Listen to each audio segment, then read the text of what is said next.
Now we are alone, you and me. I know the face of God from below is there, the face of the dead in the heat of the Babylonian summer. But I cannot yet make out your features. I am not afraid. You can expand at your ease, fill my entire room. I invite you. Be my guest. Come closer. Alexander is he who will see death in his lifetime. I shall tell you what I was, and you shall drink every one of my words, even hoping I do not die too quickly. Yes, Alexander will make the god of the dead grow pale, with astonishment first, and then with rapture.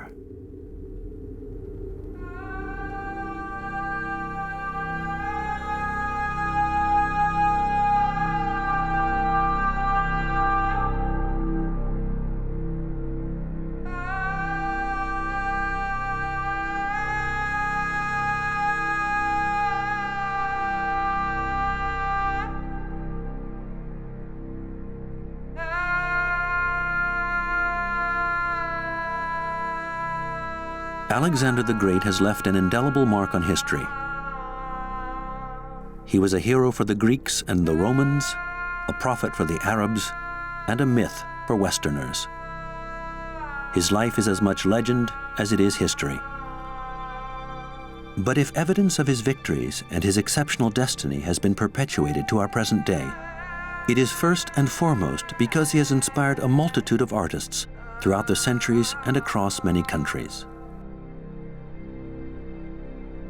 In 17th century France, for example, Alexander the Great was a well-known figure, as numerous artistic depictions of him testify.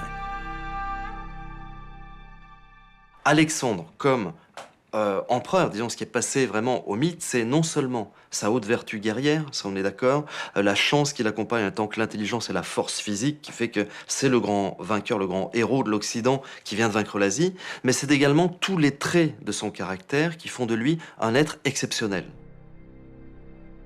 There was a political reason behind these particular depictions. The young Louis XIV used the image of the Greek conqueror to his own advantage. The paintings, commissioned to the painter Lebrun, became the vehicles of Louis's own propaganda in which, via various scenes, the king was portrayed as the ideal monarch. Et là, Lebrun choisit un thème, et c'est les reines de Perse au pied d'Alexandre. Bon. Alors les reines de Perse au pied d'Alexandre, c'est quoi ? Une fois qu'Alexandre a vaincu Darius, qui devient évidemment le grand empereur d'Asie, eh bien, il y a une petite confusion qui s'opère dans l'attente des femmes de la suite impériale. L'impératrice se prosterne aux pieds du général qui accompagne Alexandre, se trompe donc de monarque, tout simplement, bien qu'elle se soit trompée sur l'identité d'Alexandre le Grand, ce qui est quand même, pour une femme de vaincu, quelque chose d'assez dramatique. Elle mériterait un sort assez particulier. Alexandre lui pardonne. Et cet acte de générosité d'Alexandre, cet acte de compassion, finalement, qui traduit un grand caractère moral, peut être rapporté, évidemment, au jeune monarque qui a 21 ans.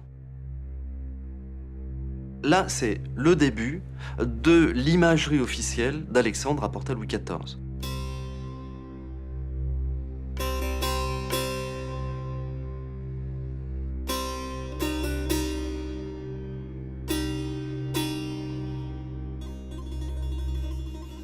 From Scipio the African to Napoleon, many a conqueror has sought to identify with Alexander the Great in the same way.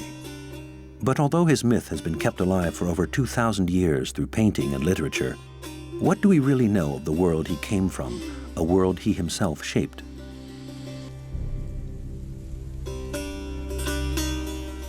Alexander the Great was born in the Kingdom of Macedonia in 356 BC.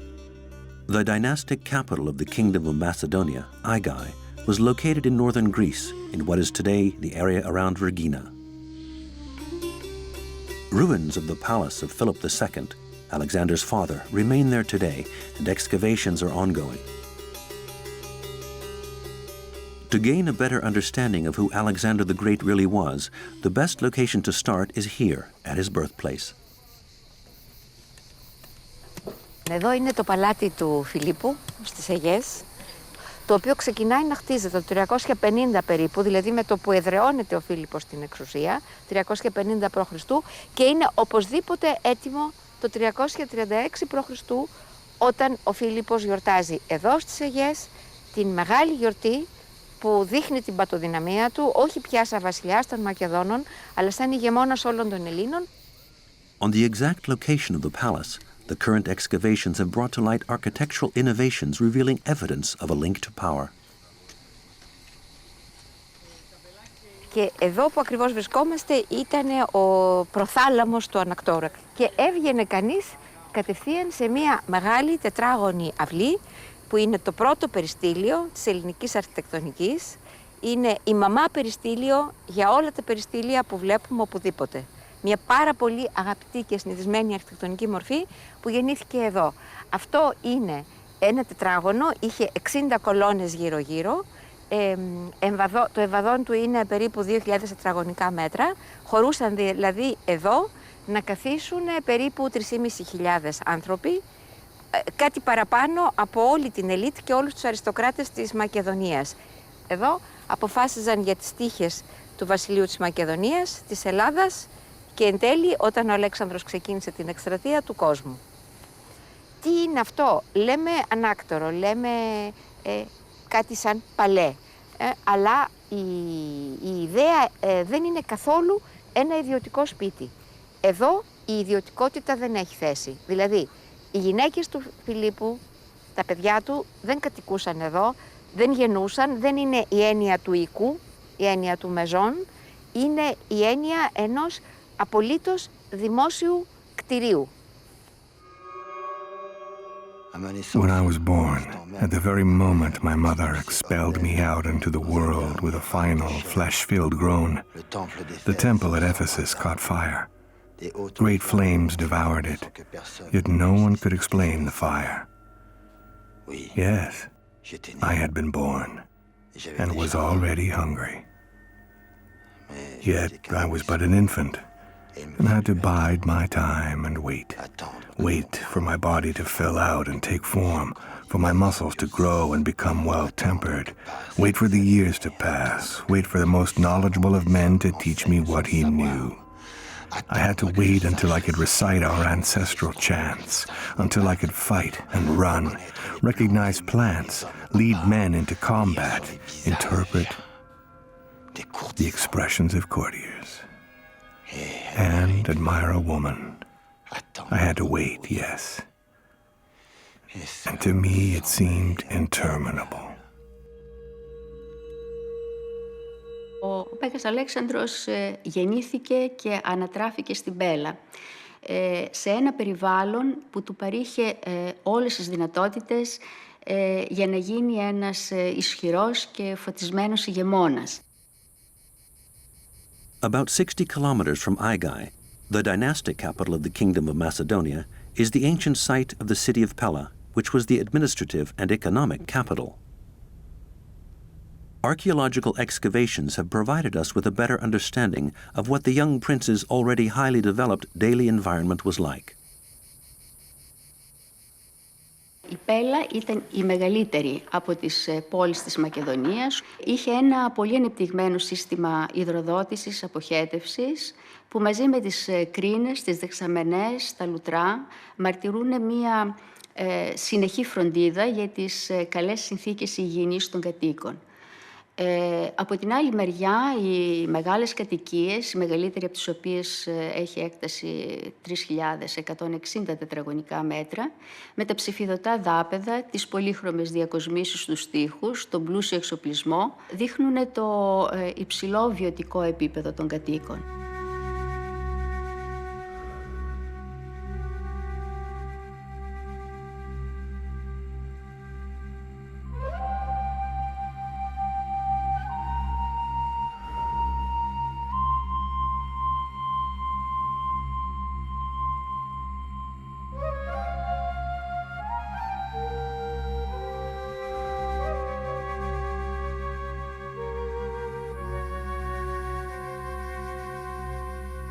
Τα ανασκαφικά ευρήματα της αγοράς αλλά και άλλων τομέων της πόλης μαρτυρούν στενές εμπορικές επαφές με πόλεις του Ευξήνου Πόντου, της Μικράς Ασίας, της Βόρειας Αφρικής, της Ιταλικής Χερσονήσου, της Ιβηρικής Χερσονήσου.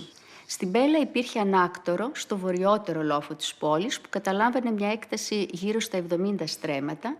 Στο ανάκτορο αυτό, εκτός από τις αίθουσες δημόσιων συσκέψεων, τις αίθουσες καθημερινής διαβίωσης, υπήρχε παλέστρα, υπήρχε στάδιο, εργαστήρια, αποθήκες. Και τα κτερίσματα των τάφων, όσο και τα άλλα κινητά ευρήματα από τα σπίτια και τα δημόσια κτίρια, βεβαιώνουν την ανάπτυξη όλων των τομέων της τέχνης, της κεραμικής, της κοροπλαστικής, της μεταλλοτεχνίας, της μικροτεχνίας.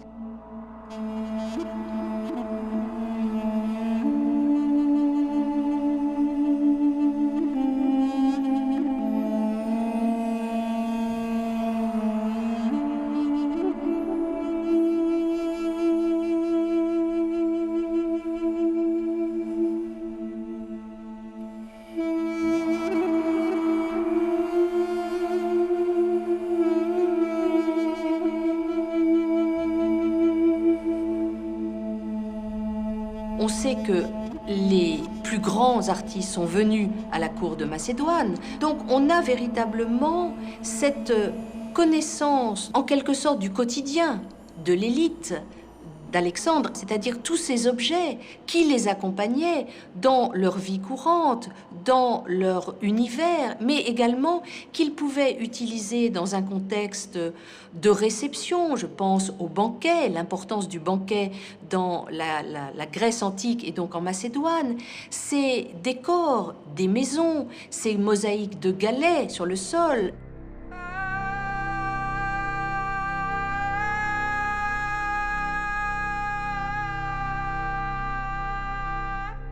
This mosaic of highly elaborate pebbles once decorated the banquet halls. They are so elaborate that their overall effect rivals paintings. One such mosaic, found in Pella, features Alexander the Great chasing a lion in the company of Craterus.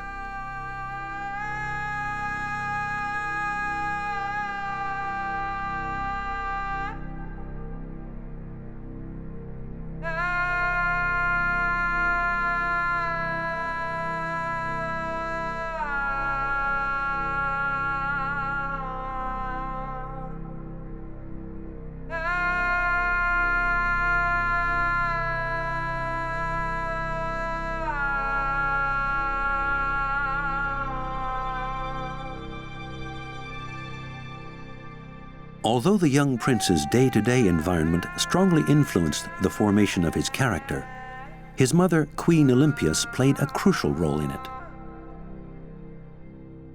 Ανεξαρτήτως που ο Φίλιππος απέκτησε και άλλα παιδιά με τις άλλες γυναίκες του, ήταν σίγουρο ότι μόνο ο Αλέξανδρος μεγάλωνε από την Ολυμπιάδα για να γίνει ο διάδοχος του πατέρα του, ο βασιλιάς, ο μελλοντικός βασιλιάς της Μακεδονίας. Επομένως, λοιπόν, ένα μεγάλο κομμάτι της προσωπικότητας του ίδιου του Αλεξάνδρου και των επιτευγμάτων του τι κατόρθωσε να κάνει στην Ιφίλιο, ήταν και ο ρόλος που έπαιξε η ισχυρή του μητέρα δίπλα του. Η Ολυμπιάδα, επίσης, ήταν από τις γυναίκες που σχεδόν απίτησαν ή εισήγαγαν τη συνήθεια να συμμετέχουν οι γυναίκες στα ανδρικά συμπόσια. Γιατί μέχρι τότε, στην Αθηναϊκή Δημοκρατία, που λέμε ότι είχαν δημοκρατία, όλες οι συναθρήσεις γινόταν μόνο με άντρες. Στη Μακεδονική αυλή του 4ου αιώνα αυτό δεν συμβαίνει. Οι γυναίκες αριστοκράτισσες, ίσως με την μεγάλη και δυναμική παρουσία της Ολυμπιάδας, συμμετείχαν πια σε τελετές, σε συμπόσια και σε γιορτές που παλαιότερα ήταν μόνο για τον ανδρικό πληθυσμό. Επομένως, βλέπουμε ότι αρχίζει και αλλάζει η ίδια η θέση της γυναίκας μέσα από μια ισχυρή γυναίκα που μπήκε στη Μακεδονική αυλή, γιατί βεβαίως ήταν και πάρα πολύ καλλιεργημένη. Μπορούσε να συνδιαλέγεται με τους άντρες, να μιλάει σαν ίση προς ίσον και να είχε τέτοια καλλιέργεια και τέτοια μόρφωση που την αποδεχότανε όλοι οι άντρες της αυλής, φυσικά και ως βασίλισσα.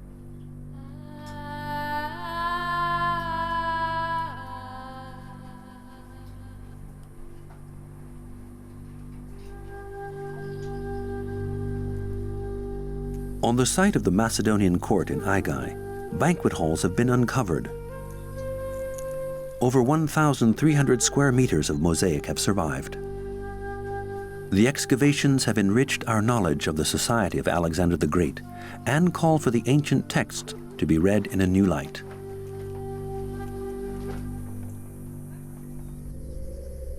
Not far from the capital, in the heart of the kingdom of Macedonia, is the town of Mieza. It was here in the 4th century BC that the philosopher Aristotle ran a school.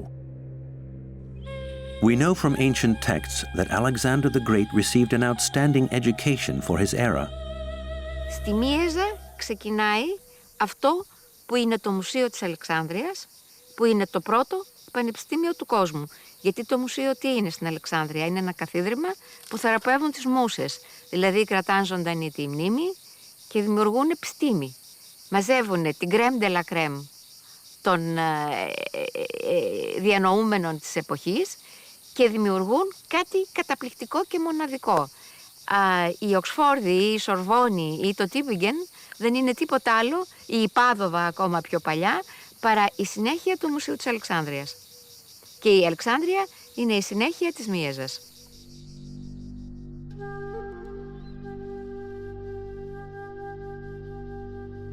Toute cette éducation du jeune prince à la cour était donnée non seulement aux enfants royaux, mais également aux enfants de nobles, créant ainsi une sorte de clan extrêmement resserré, parce que quand on est enfant et qu'on reçoit la même éducation, qu'on se retrouve adolescent sur les mêmes bancs d'école, à Mieza, donc l'école d'Aristote, ensuite, sur les champs de bataille, on comprend que ces Zétaïroi, ces généraux d'Alexandre, étaient proches de lui d'une manière qui n'est plus théorique, qui n'est pas construite de manière artificielle, parce qu'ils ont été élevés ensemble depuis leur plus jeune âge. Et donc, cela est une particularité extrêmement intéressante de l'éducation macédonienne, d'avoir créé ce ferment d'une amitié indéfectible qui a permis à Alexandre non seulement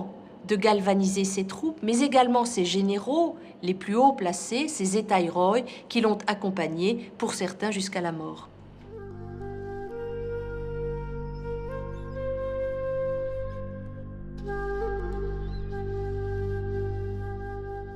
Αρχαίοι συγγραφείς μας πληροφορούν για τις εντατικές σωματικές δραστηριότητες τους στο ύπαιθρο, σε κυνήγια, σε αθλητισμό κλπ. Που μαζί με τον επίμονο χαρακτήρα του τον κάνανε έναν άνθρωπο δυναμικό, σωματικά και ψυχικά, που να μπορεί να ανταπεξέλθει σε όλες τις αντίξωες συνθήκες έξω από το οικείο περιβάλλον.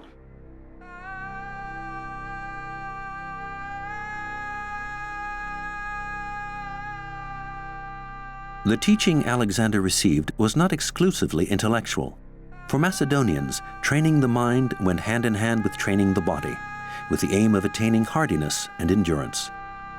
Many of Alexander the Great's generals, from Ptolemy to Nearchus, took part in this intensive physical training with him. Archaeological discoveries have enabled us to uncover material evidence of this precept. In the east of the kingdom of Macedonia, on the banks of river Struma, the vestiges of the city of Amphipolis have been discovered. Among the structures brought to light there are the ruins of the former gymnasium. The site constitutes a major architectural complex where men trained in wrestling and running. Within the complex, there was also an area for corporal hygiene, with marble baths equipped with a running water supply, further proof of how highly developed the kingdom was.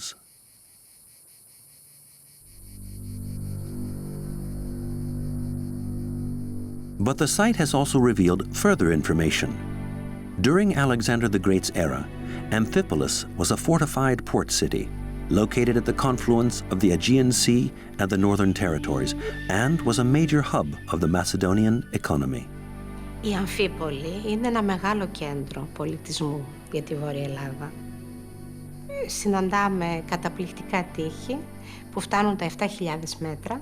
Σώζεται ένα τμήμα του βόρειου τείχους, το οποίο είναι ύψους γύρω στα 7 μέτρα, με υπέροχους αγωγούς για να περνάνε τα νερά της βροχής, για να μην πλημμυρίζει η πόλη. Μιλώντας για τον πλούτο της Αμφίπολης, αξίζει να πούμε ότι υπήρχαν τα περίφημα μεταλλεία χρυσού και αργύρου στην περιοχή και έτσι είχε νομισματοκοπείο με περίφημα νομίσματα, αργυρά. Ήταν μεγάλο κέντρο εμπορικό και αυτό το βλέπουμε και από τα μεγάλα εργαστήρια αγκιοπλαστεία που υπήρχαν, εργαστήρια που κατασκευάζαν ειδόλια ή διάφορα άλλα όπλα, έργα τέχνης κλπ.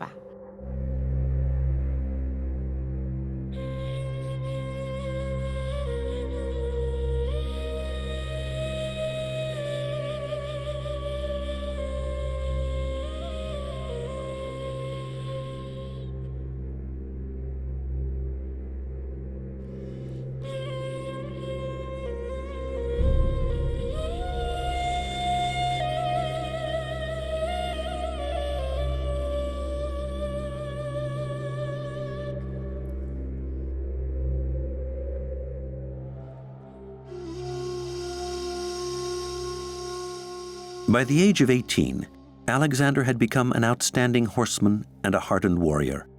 He led the Macedonian cavalry in the Battle of Chaeronea, during which his father, Philip II, succeeded in dominating the entire Greek world.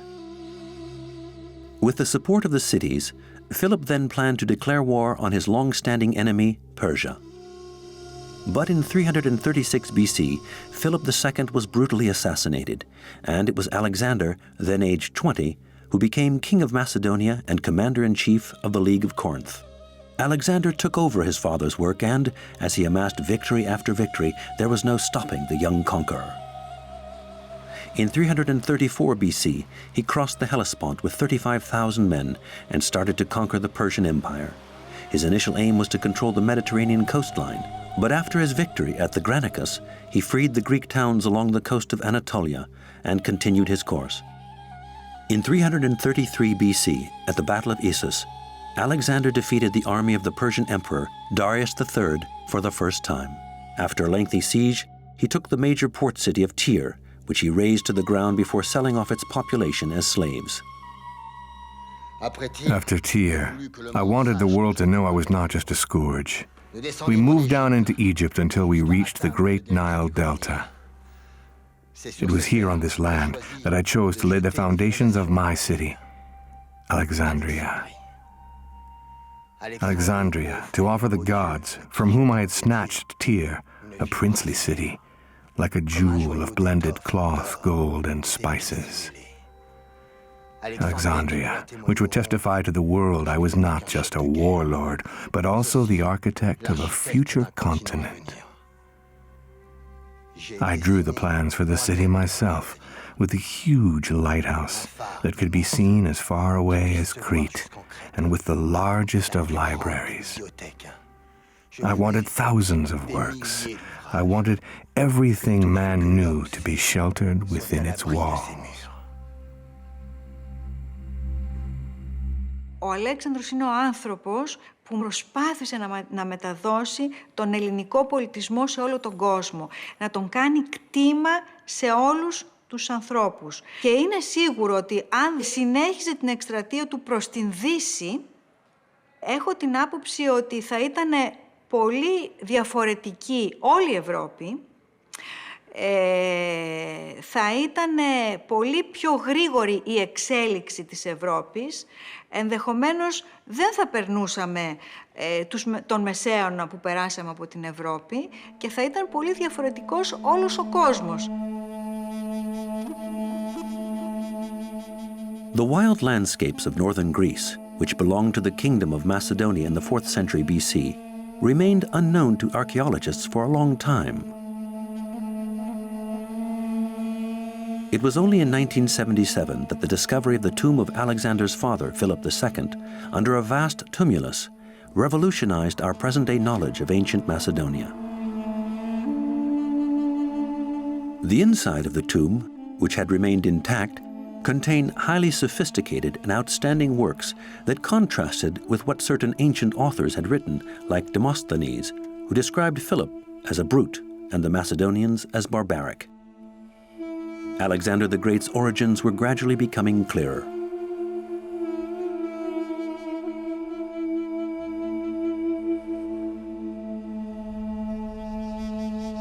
Ήταν μια πάρα πολύ σημαντική στιγμή η ανακάλυψη αυτών των τάφων, όχι μόνο για την σημασία αυτού καθ' αυτού του ευρήματος, αλλά κυρίως γιατί ξεκίνησε μια πραγματική εποπία για την ανασκαφή και την ανακάλυψη της Μακεδονίας. Διότι ουσιαστικά η δουλειά, η αρχαιολογική στη Μακεδονία, σε βάθος, πλάτος και έκταση, ξεκινάει με την ανακάλυψη αυτού του τάφου.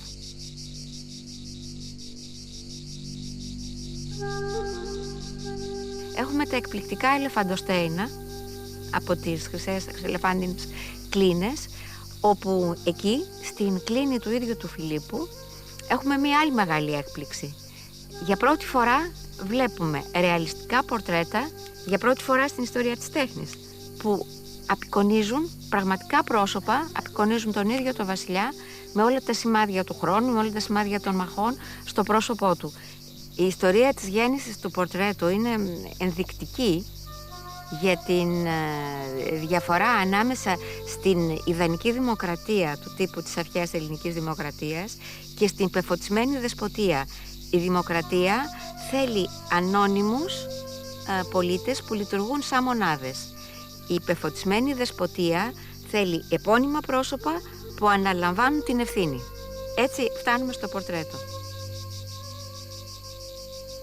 Οι δύο μοναδικές απεικονίσεις του Αλέξανδρου που έχουμε, που με βεβαιότητα μπορούμε να πούμε ότι ο ίδιος τις είχε δει, είναι αυτές που βρήκαμε εδώ στις Αιγές. Η μία είναι η τοιχογραφία, ο Αλέξανδρος στη μέση της ζωφόρου του κυνηγιού στην πρόσωψη του τάφου του πατέρα του, και η άλλη είναι το μικρό ελεφαντοστέινο κεφαλάκι του Αλέξανδρου στην παράσταση με το κυνήγι στην χρυσελεφάντινη κλίνη. On retrouve dans ces sépultures macédoniennes toutes ces œuvres dans un état de conservation parfois qui donne l'impression qu'elles ont été exécutées, fabriquées la veille parce qu'elles ont conservé notamment leur polychromie. Ces peintures pariétales, à commencer par celle de la tombe de Philippe II, plus de 5 mètres, d'une scène de chasse avec Alexandre adolescent dans une tunique rose qui est présent dans la chasse, et il y a le rapt de Perséphone par Hadès, et on a véritablement par des couches stratigraphiques des notions de transparence, de superposition de teintes, de mélange de couleurs, de juxtaposition des pigments. On s'aperçoit que les peintres du IVe siècle savaient juxtaposer les couleurs pour retrouver ce principe de fusion optique, ce fusion visuelle, principe qui a été utilisé bien plus tard par les impressionnistes.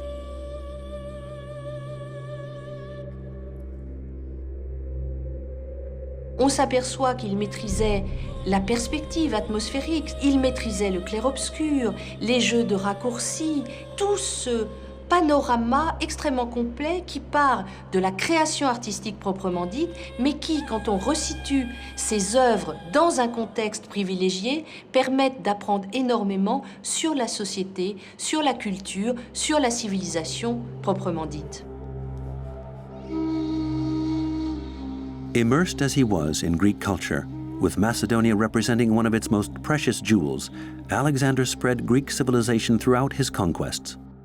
But he did not reduce the cultures of those countries he conquered. On the contrary, he drew on them and took inspiration from them. It was in this vein that he proclaimed himself Pharaoh of Egypt, according to ancestral rites, as a mark of respect for Egyptian traditions. But Egypt was only one stage on his frenzied course, and he continued his journey towards Persia in pursuit of his enemy Darius. And in 331 BC, the decisive battle between the two armies took place. It was in Gaugamela that our armies clashed, like the heads of two colossal bulls, whose flailing and interlocking horns produced the dull sound of wooden weapons. Darius knew whom he was dealing with since the defeat at Issus. He knew that the young man I was could bring him to the ground, and he was afraid.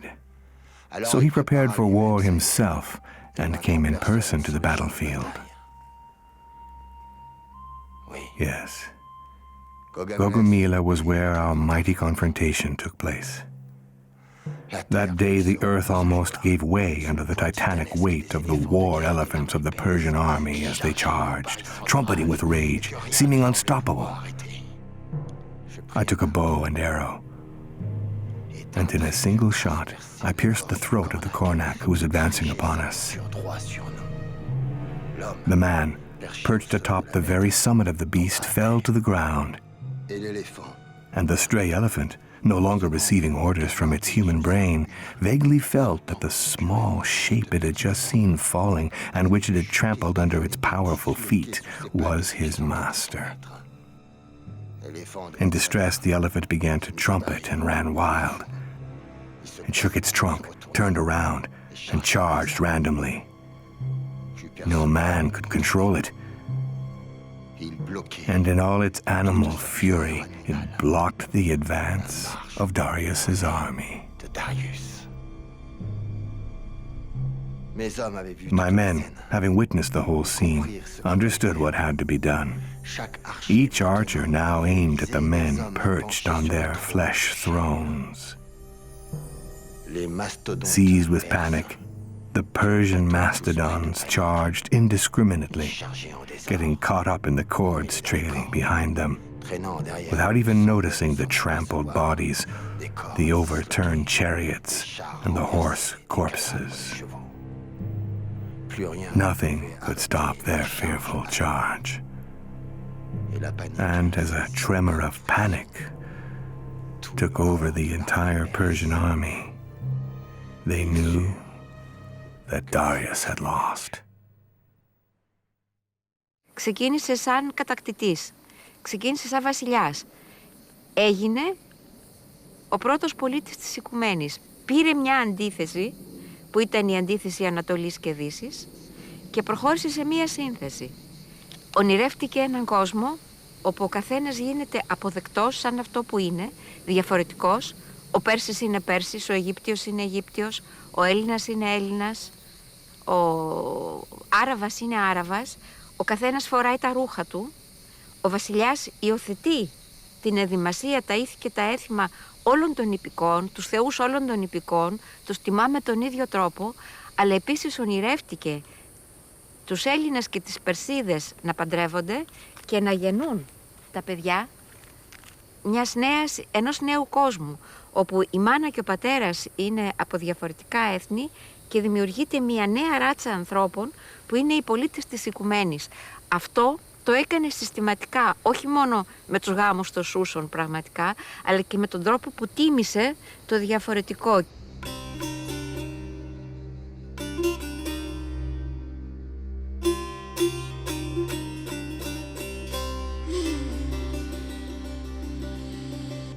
Ο Αλέξανδρος είναι ο άνθρωπος που παντρεύτηκε 2 φορές τις πριγκίπισσες κόρες των βασιλιάδων που κατέκτησε. Φανταστείτε το αυτό αν μπορούσε να το κάνει οποιοσδήποτε άλλος κατακτητής. Να παντρευτεί, πολιτισμικά αν μπορεί να γίνει. Πραγματικά είναι ένα πάρα πολύ μεγαλειώδες πράγμα αυτό που έκανε ο Αλέξανδρος και που τον βγάζει από την κατηγορία των συνηθισμένων κατακτητών όλων των λαών.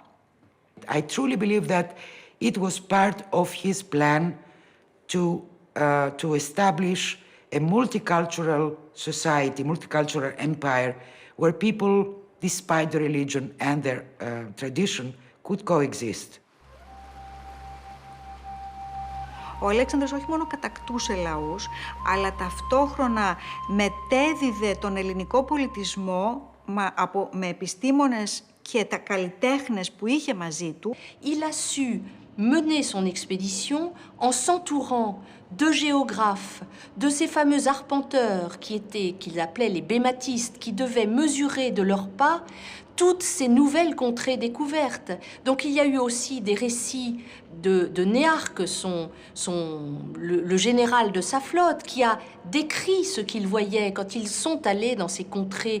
Donc tout était prétexte à transformer cette expédition militaire en expédition culturelle géographique également pour faire découvrir les confins du monde antique tel qu'on l'imaginait à l'époque, c'est-à-dire jusqu'à l'Indus. In the space of 11 years, Alexander the Great had created a vast empire. His first goal, to seize the Persian Empire, had been achieved. In 327 BC, faithful to his plan to mix races, he married Roxanne, the daughter of a Persian noble. But he continued his course and pursued his dream to reach the ends of the earth. We arrived at the banks of the Hephaestes, a small confluence on the river Indus. The Hephaestes presented no difficulty, as we had already crossed the Euphrates and the Oxus. For our elephants, the river was a mere torrent they had to step over. And yet when we arrived at the banks of the small confluence, my whole army stopped, somber and silent. I turned back, scoured the faces of my brothers, and immediately understood what was happening. I recognized all too well the exhaustion and that obscure desire to set foot on the ground. I saw the firm determination in their faces. Even the horses looked like stubborn and exhausted marble statues. The situation was serious, and the Ganges was within striking distance. I spoke for nearly 1 full hour without ceasing, striding up and down on my horse in front of them, so that each man could see me, so that each man could hear me, and to make the fire in my eyes ignite in every man's expression. But after an hour, their only response was silence. Not one soldier had moved, not one had spoken. I asked them what they expected of me. No reply. It was then that I noticed some soldiers moved aside to let a man forward. I asked the man to introduce himself. It was Koinos. I failed to recognize him. "Look at my face, Alexander," he said. "I saw your eyes glaze over when I moved forward earlier. You did not recognize me, even though my features were familiar to you. And now you know that I am Koinos.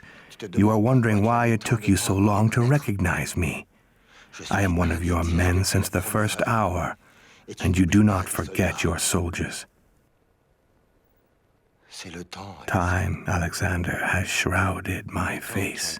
Time has produced a mask of tiredness that is stuck to my skin and that I cannot remove. We have followed you everywhere, Alexander, and you have led us where no other could have led us. But now, we are exhausted. We have covered such a distance since our native Greece that none of us can know whether we will die from old age or from exhaustion before we see our land again. I weep not for my wife and children,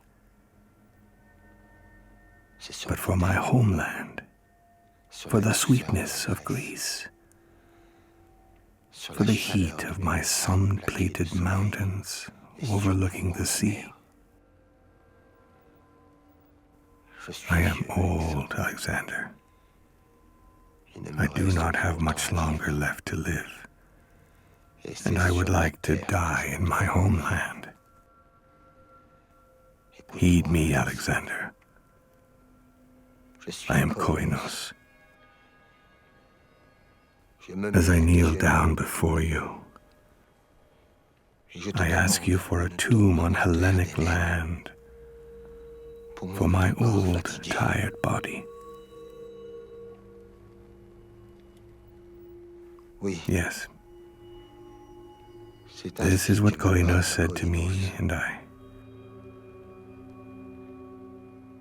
still remember every one of his words.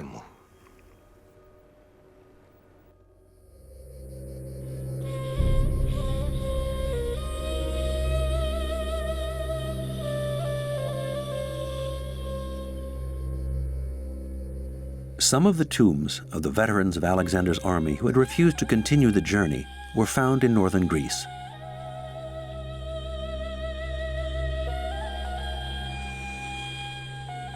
According to ancient Macedonian custom, the remains of the deceased were laid in richly decorated tombs, which were closed by heavy doors. The funerary cask was then buried under vast quantities of earth to keep it out of sight. Τα υλικά κατάλοιπα που βρίσκουμε μέσα στους τάφους είναι ένα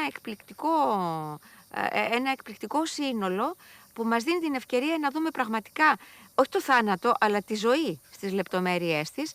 Ένας νεκρός μαζί του παίρνει ό,τι φοράει, ρούχα, κοσμήματα, όπλα, ό,τι αγαπάει, ό,τι τον χαρακτηρίζει στη ζωή του.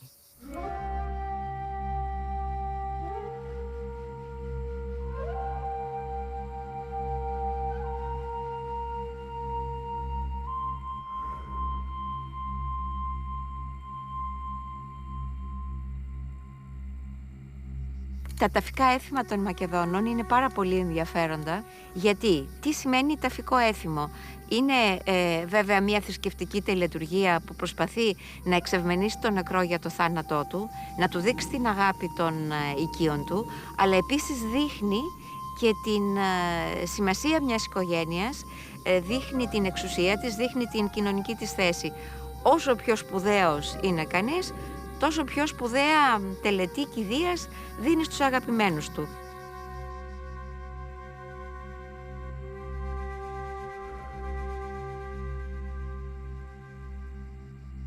Αν είναι κάποιος σπουδαίος, παίρνει αντικείμενα σχετικά με ιδεολογία, ή βλέπουμε ότι παίρνουν ειδόλια.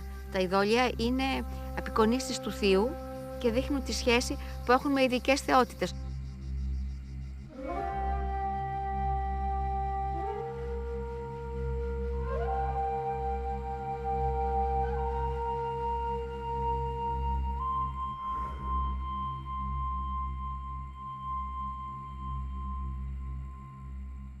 Όμως παίρνουν επίσης και αντικείμενα που έχουν σχέση με πρακτικές, όπως είναι το συμπόσιο. Το συμπόσιο είναι η κεντρική εκδήλωση της ζωής, δεν μπορεί να λείπει από το θάνατο, οι νεκροί διψούν. Ως διψίοι παίρνουν πάντα μια κούπα. Η κούπα μπορεί να είναι ένα απλό πύληνο τάση, αλλά μπορεί να είναι ένα εκπληκτικό ασημένιο αγγείο. Παίρνουν πράγματα που έχουν σχέση με τη διαδικασία του συμποσίου, που είναι η ανάμειξη του νερού με το κρασί, άρα παίρνουν τους κρατήρες. Μπορεί να είναι ένας μικρός ταπεινός πύληνος κρατήρας, αλλά μπορεί να είναι ο κρατήρας του Δερβενιού, ένα καταπληκτικό αγγείο.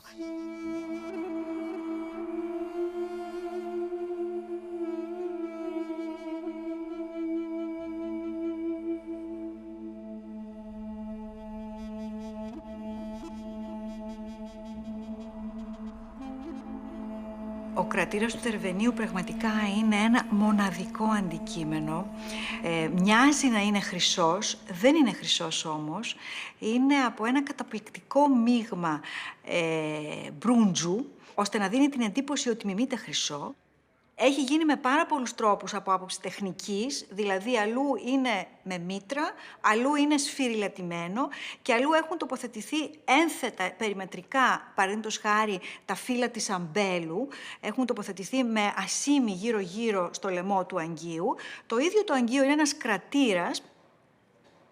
Αυτό το συμπόσιο τώρα της καθημερινότητας πήρε και μία μεταφυσική διάσταση για τη μεταθάνατο ζωή. Φανταζόταν δηλαδή τους ξεχωριστούς ανθρώπους, τους καλούς ανθρώπους που ήταν εν ζωή, μετά τον θάνατο να ζουν σε ένα αιώνιο συμπόσιο. Και γι' αυτό το λόγο θάβανε πολλές φορές μέσα σε αυτούς τους κρατήρες τους εξέχοντες πολίτες της Μακεδονίας. If, after his death in Babylon, at the age of just 32, Alexander the Great's embalmed body had been placed in the royal necropolis of Aigai, we can imagine how rich and varied the objects of his tomb would have been. But his sarcophagus never arrived at its destination in Macedonia. A ruthless war broke out between his generals over the succession of the empire, resulting in the assassination of Alexander the Great's only two direct descendants, Alexander IV, his posthumous son, born out of his marriage to Roxanne, and Heracles, an illegitimate son born out of his union with Barsine, a Persian princess. But the excavations being carried out on the land of the ancient Macedonian capital at Vergina recently revealed an unexpected development. Scientists discovered an object which at first sight resembled a bucket. But the presence of an object glinting inside it quickly led them to believe this was no ordinary object. It now poses a new set of questions for researchers.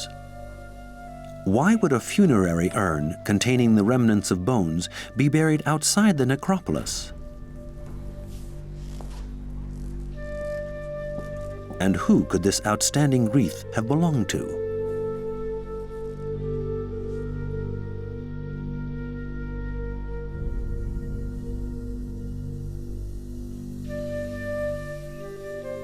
The oak tree wreath is actually a symbol relating to the royal family.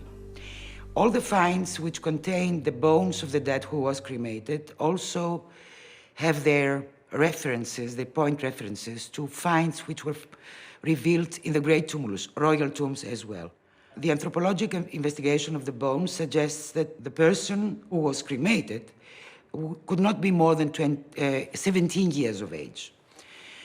So we have a royal burial of a young person not later than, no older than 70 years of age. That means who was buried there, I mean hidden there, to be more precise, in the end of the 4th century BC, during the reign of Cassander.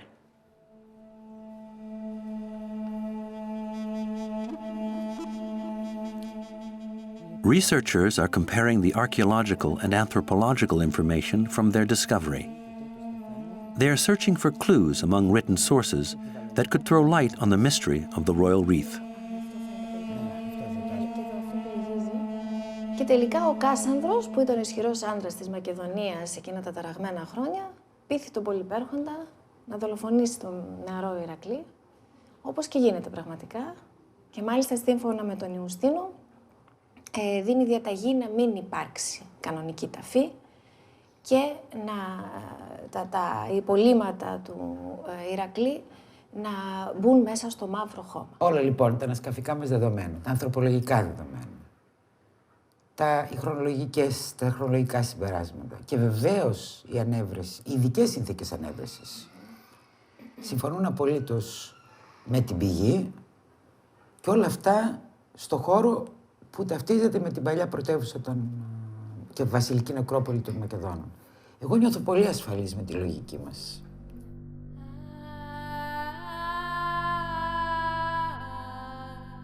The discovery of Heracles' wreath is a valuable addition to the history of Alexander the Great. And the archaeological adventure is far from over. In Amphipolis, for example, the initial survey of a tumulus has revealed vast quantities of sand, which could only have been transported there to hide a tomb of capital importance.